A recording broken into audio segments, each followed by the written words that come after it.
કોડીનારથી ઉના વચ્ચેના હાઈવે પર આવેલ કેસરિયા ગામે મૂકવામાં આવેલ બોર્ડમાં કેસરિયાના બદલે સોનારી દર્શાવવામાં આવ્યું.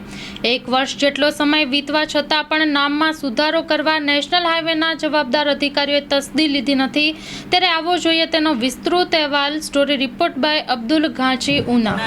વેરાવળથી ઉના નેશનલ હાઈવે પર કેસરિયા ગામ આવેલ છે અને તેમાં આપણે દીવનો પણ ઉલ્લેખ નથી કરવામાં આવેલ બોર્ડમાં અને કેસરિયા ગામનો ઉલ્લેખ કરવામાં આવેલ છે. એટલા માટે થાય કેસરિયા ગામનો ઉલ્લેખ કરવાનો છે.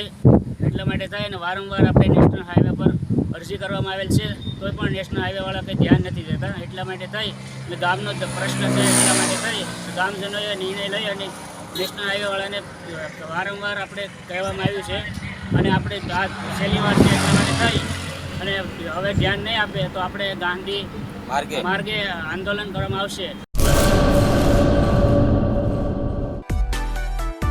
માં motor driving, safe and sure driving. Driving એ શોખ સાથે આપની મોટી જવાબદારી પણ છે. અમારા ઇન્સ્ટ્રક્ટર દ્વારા સચોટ અને સરળ માર્ગદર્શન. આપની રોજની તાલીમની માહિતી મેળવીને શું અધુરાશ છે એના ઉપર પૂરું ફોકસ કરાય છે.